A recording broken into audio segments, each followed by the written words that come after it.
So here's the bedroom as it stands. It's pretty rough. What is this? Is this pizza up here? Like, could be lower.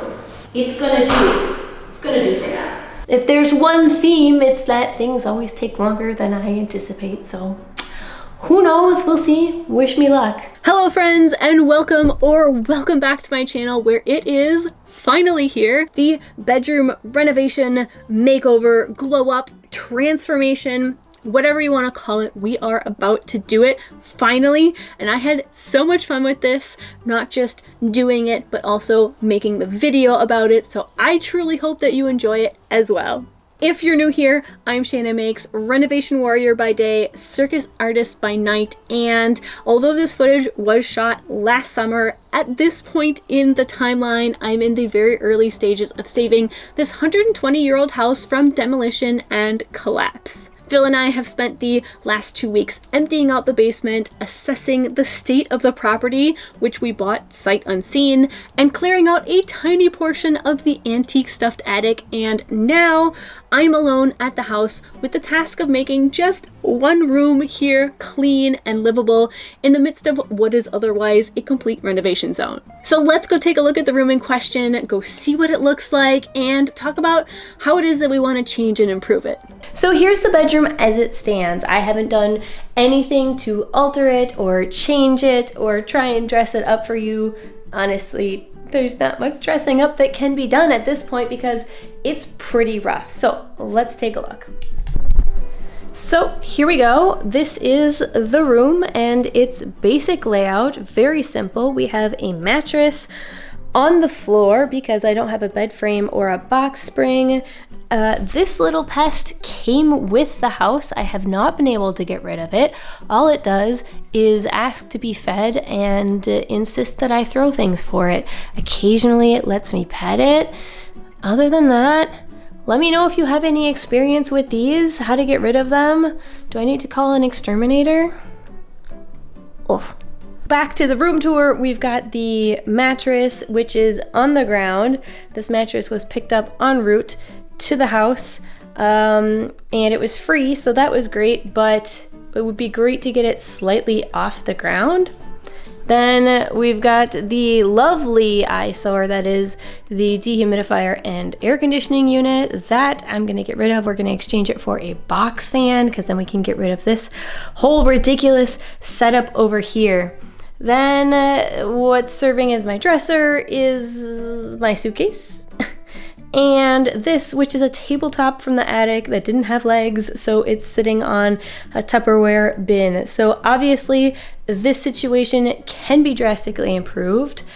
And if we turn and look at my closet here, scratch that, this video is already insanely long, so we're gonna save the closet for another time. If we just look at the walls, the paint is actually pretty darn cute. Someone clearly put a lot of effort into painting the walls. It's like this adorable cottagecore top of a castle wall type scene. We've got these cute little birds in here, but I know on camera it's actually looking pretty nice, but it's in really rough shape. Okay, admittedly, some of these cracks are just painted on. That's good news, but other ones are not.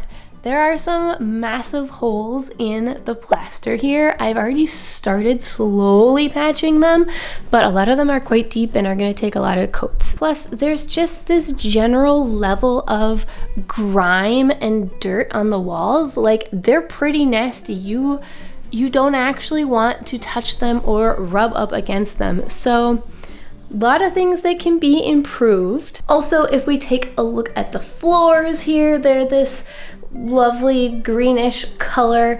I'm thinking that that was hopefully done the same time that the rest of this paint job was done, because then it's probably not gonna have lead in it. But I did order several lead tests because it was Amazon, so it was the same price for 60 as it was for 15. So I have a ton of lead tests coming, and we are going to be testing this either way. Not going to be doing too much with it other than covering it with a rug probably. If we come over into this corner behind me, you can see I've been testing out some paint colors. So the large green comes from a mist tint that I got from a huge reduction at the hardware store. I saw the little sample paint swatch on the lid and thought, hey, that could be a pretty cute color. And at the moment, I love the way it looks. I think it's a great color, but I'm actually not sure that this is the correct color because as you can see here, when I went to open the lid and mix it, it clearly is clumpy and definitely needs to be shooken up. So I'm actually gonna take it back to Canadian Tire and ask if they can shake it for me, and hopefully that gets rid of all the clumps and stuff, and then I'll do a second sample just to see if this is actually the true color or if mixing it actually changed its color, which it might have. And then around it here, I've got a selection of other paint swatches just to see what goes with it, because I'm thinking I'm going to do a green accent wall somewhere here, and then the rest of the walls are going to be just some basic light color that, you know, I can easily match other stuff with. One thing I do need to keep in mind is that I probably will not be painting the door or the wood trim, and I also probably won't be stripping them at this point. I know that I want to strip them and bring them back to the original wood eventually. It's a bigger scope than I want to tackle right now. This is kind of a band-aid. Let's make this room cute and workable and inhabitable, but not perfect, not the final product. Don't have time for that right now.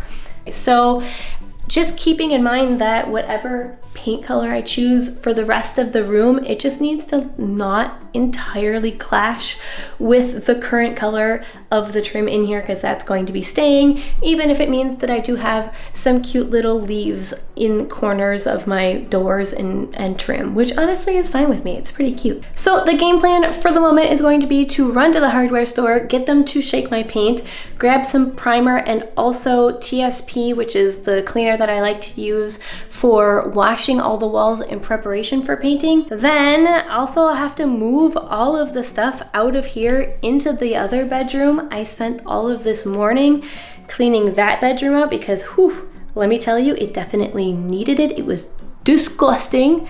So gonna relocate all of this stuff into the next bedroom. Then I can start properly prepping this room for the cleaning. That's the game plan.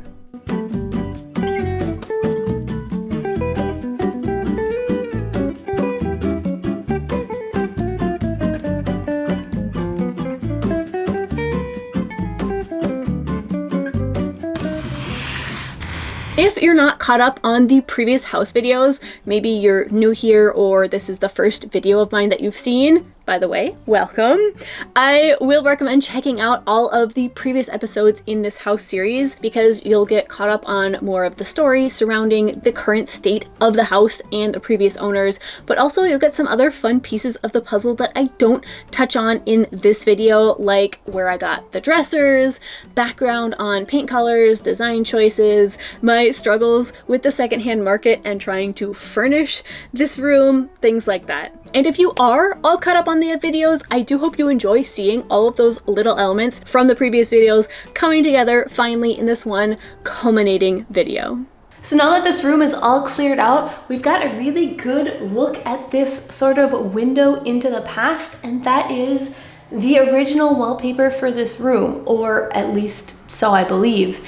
I think it's original because it's right against the raw plaster. There's no other paint or anything on the plaster. It's just this wallpaper, and from what I've read, that's not unusual for this time period. If you happen to be a historical wallpaper expert, please feel free to let me know if this looks like an appropriate motif for roughly 1902, but that's my best guess. And the reason that this was the only place where it was preserved was obviously because the radiator was here blocking access to it. So when people went later on to paint the room, they were able to paint the entire room except for this little area. Fun little discovery, really fun to get a look into the history of this house, and yeah. The first step in repairing the wall was finding all of the drywall screws that were starting to pop out and sinking them back in, then patching the holes that were left behind. But I was like, I'm gonna do every single thing that I'm interested in, and I'm just gonna see where it goes. Oh, that's great. Yeah. What was that day like when you decided Now, if you've been here a while, you might remember that I do often work in silence for hours on end, but I have recently started listening to a couple podcasts, mainly Ologies and You're Wrong About, and I am on the hunt for more, so if you have some favorite podcasts for me, be sure to throw them down in the comments because I have a ton of hours of monotonous labor ahead of me.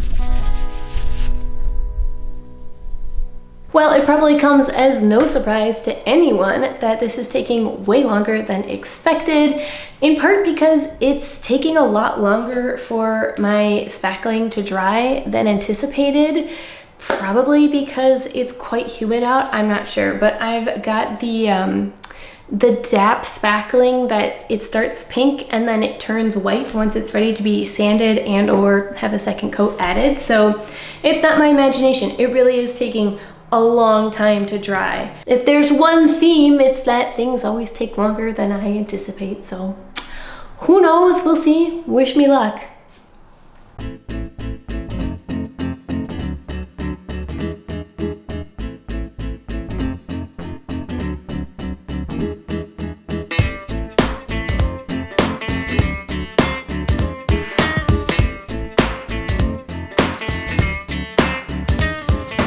This is the first test of the infamous scaffolding that caused such a big delay when we were in Halifax, and now we're about to see if it was all worth it.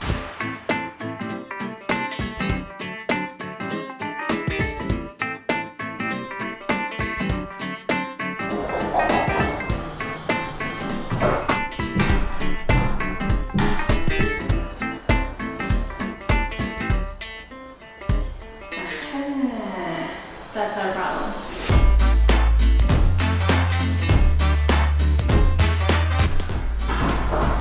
Nice. Could be lower. It's gonna do for now.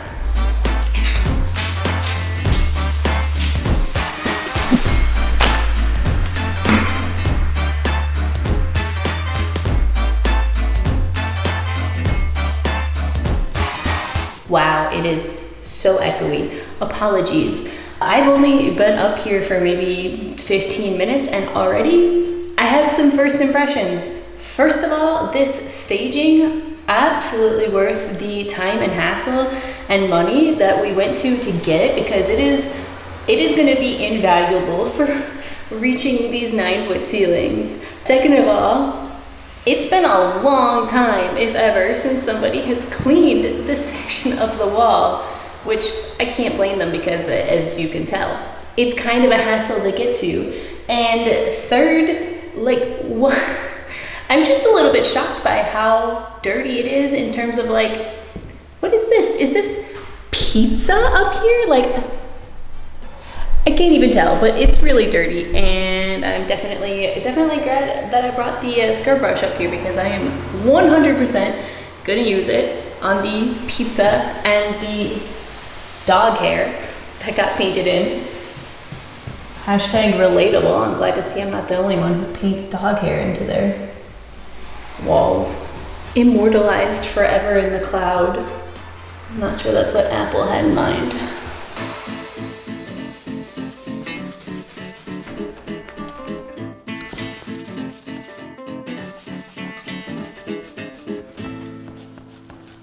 Well, I just finished washing the one wall behind me here, and all of the wall, the woodwork, trim, doors, door frames, and the section of the ceiling that I could easily reach from the scaffolding, and that took me well over an hour, and I still have 3 more walls to go, plus the middle section of the ceiling. So I'm gonna be here for quite a while.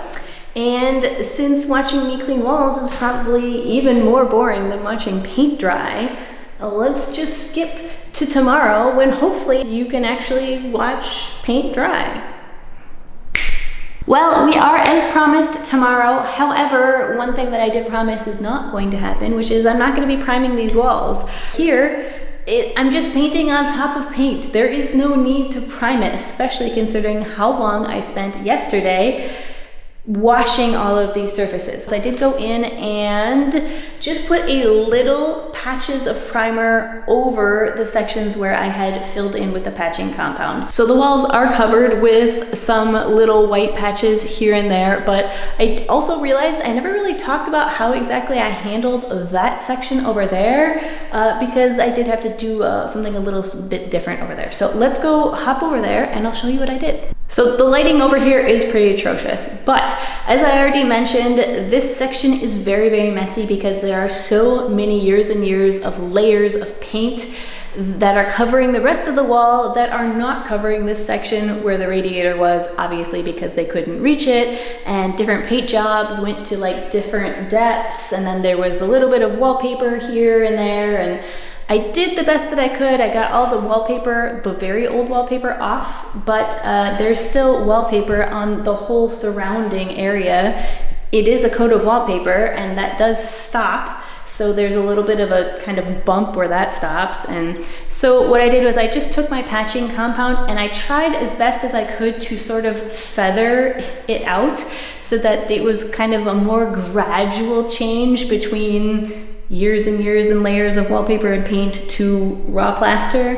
And now that I've got the coat of primer on, I can see that I did a really good job on this side and I did a very mediocre job on this side. So it's not perfect. Lessons were learned. When I come back and do this room again sometime down the road, I'll do it better. And the next things that I patch in the house will probably also be better because of this little section. But for now, it's gonna do. So basically, all the little patch jobs are in. Also this morning, I came in and cut in all the rest of the room, at least the walls that are going to be in the cotton color. So all of the ceilings, all of the trim and doors, everything's been cut in with the paintbrush. So now all that's left is to go in with the roller and roll it. And I'm going to be doing that. I'm going to be doing that here and there throughout the day, a bit sporadically, because as you will see in another video, there is yet another crisis in this household. The crisis of the morning is mold, more mold, new mold remediation, dealing with that. So that is actually priority number one. But in between dealing with that, I will be popping in here to continue giving coats of paint until the whole room is nice and shiny and sparkly and looking new. So let's do a very quick, 15-second paint montage, and I'll meet you on the other side when the room is all done.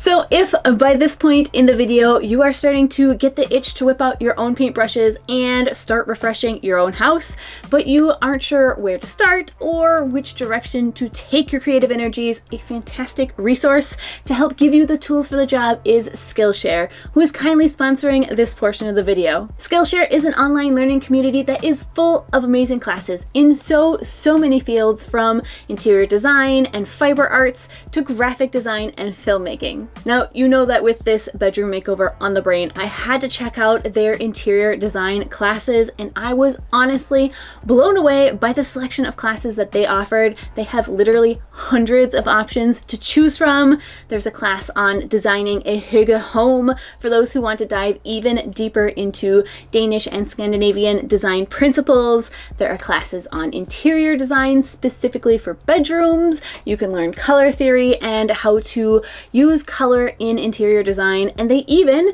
have an entire class on interior design for people who are renting, which I thought was super cool and very accessible. Gotta love that. They've got an entire learning path that is focused on designing the perfect room with DIY decor, which felt very much in line with this channel, and it kind of holds your hand, leads you through this sequence of classes to help you style your space and to use your creativity to DIY multiple elements of decor for your own house. The first 500 people to use my link in the description will receive a 1-month free trial of Skillshare, so make the most of your summer by exploring some new skills and give Skillshare a try. Before I start moving any furniture in here, however, there is one giant thing that has been burning in my mind that I need to solve, and it is the question of this floorboard and what on earth is going on with it, because as you saw earlier, there's clearly something up with it. It's very bouncy and unstable.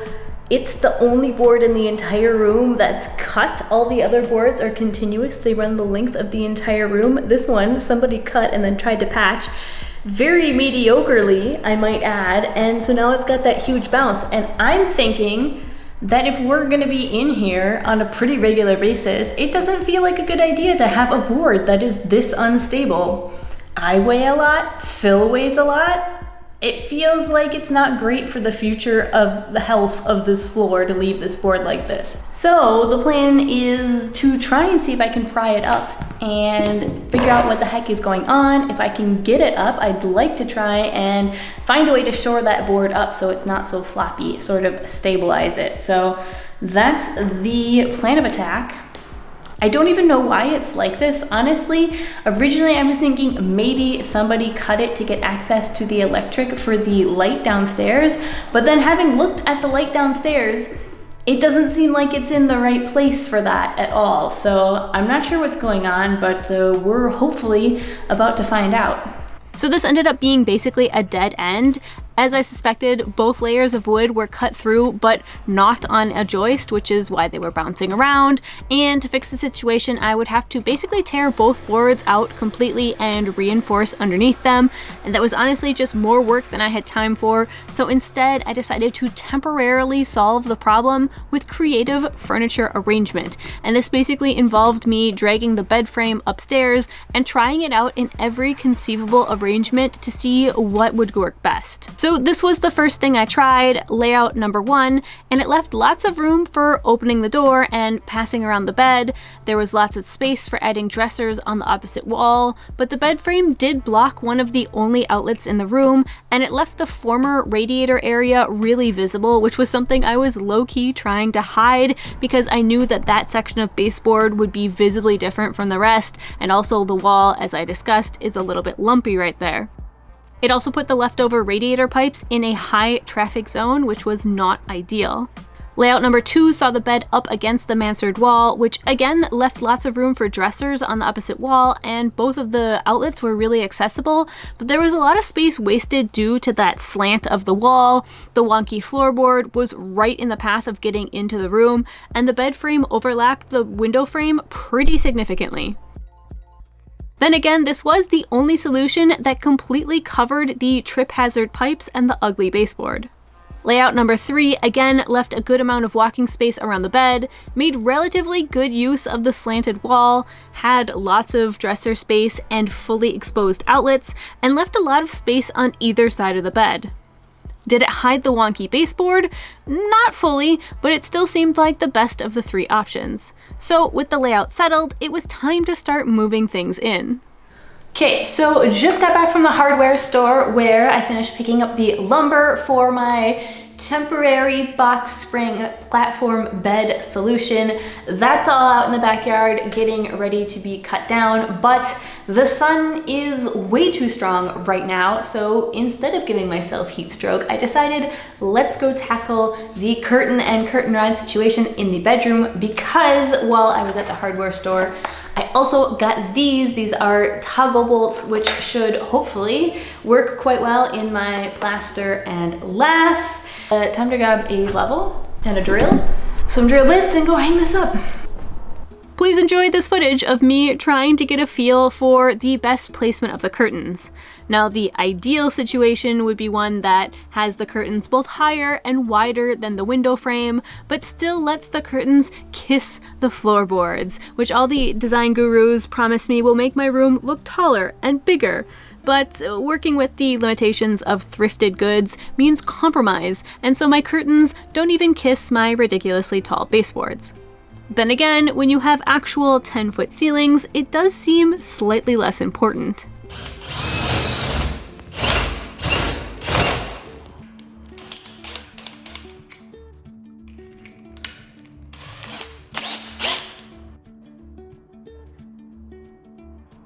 Wow.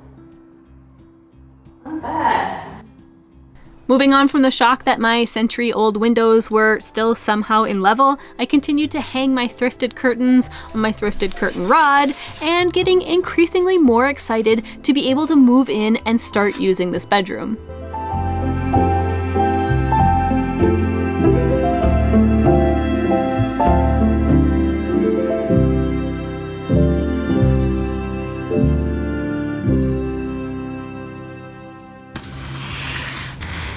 So the next step was adding some furniture into the room, and if you have seen the previous videos, you already know all about the dresser, you've seen me thrift this drawer lining, you know about the struggle with the box springs, but now that it was all installed, it was time for the Corgi seal of approval. What you thinking? Huh? What you thinking? Bob. Hey. What'd you think about all that?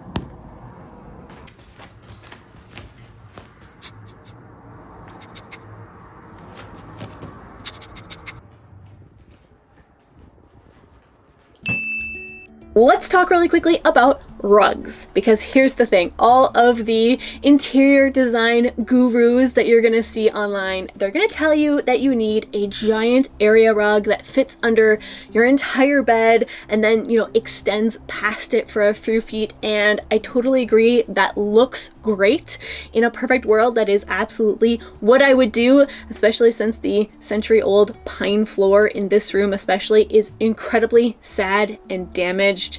But the problem is I'm on a budget and a deadline, and I'm living in a province where the secondhand market is minuscule. The selection of cute, affordable rugs, even if I extend my search to, an hour's drive away from me, it's nearly non-existent. And so instead I will be using a mixture of thrifted rugs and floor mats to sort of surround the perimeter of my bed in a manner that would probably make a proper interior decorator shudder. I did manage to snag this rug. It is a great color. I love the texture, and yes, it is far too small, but I don't even care. It is cute, it's bright, it's roughly the right color to fit in with the rest of the decor, and it's gonna keep my feet warm in the winter and splinter-free in the summer, which honestly, that's all I care about right now. Since this rug was by far the largest and cutest in my admittedly meager inventory, I decided that it should go closest to the door so it would be visible from the hallway, and from there I just had to try and position it so it would be useful when getting in and out of bed, but also trying to cover the most damaged sections of that oh so sad pine floor.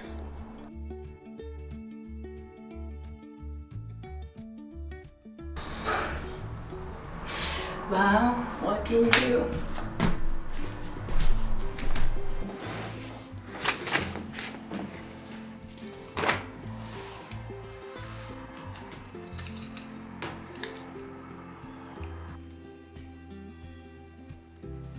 The next furniture item I needed was some side tables, and for a house that came packed with junk and antiques, there were surprisingly slim pickings in the category of cute side tables. So one of them ended up being this little table that you see here.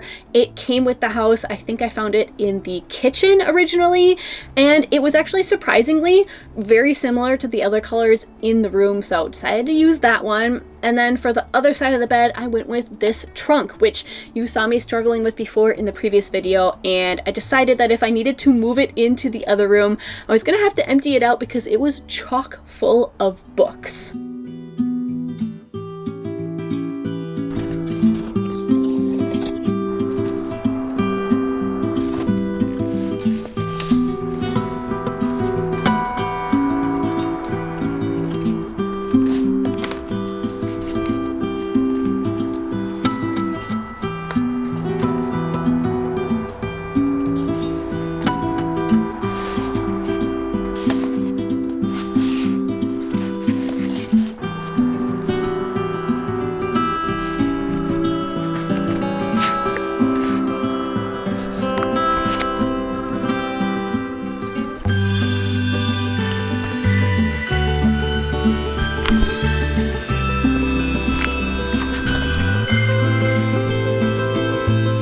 Then it was time for the final touches, and I fully admit that I did not do the best job of filming this because I was on a bit of a time crunch. I'm leaving tomorrow morning at like 4 in the morning to go back to Montreal. But this was definitely the best part, just hunting around my house for random things that I could repurpose and use to decorate. And it's also the part where things really start to come together and it started to look like a real bedroom.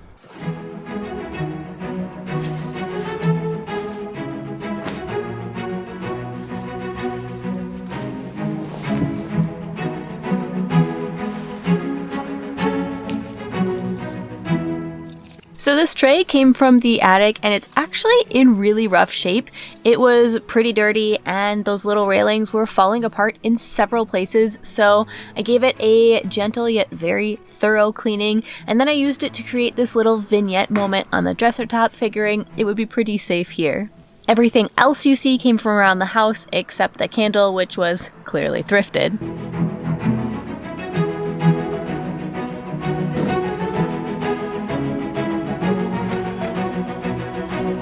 This quilt was also thrifted, and so many of you commented on it in the very first video of the house series, so if you remember where you got it from, let me know because I absolutely adore it.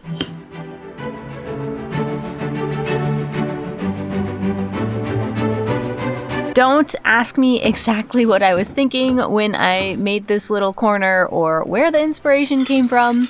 I am definitely not 100% sure that it is the perfect solution, but it does add some eclectic character and warmth into the room.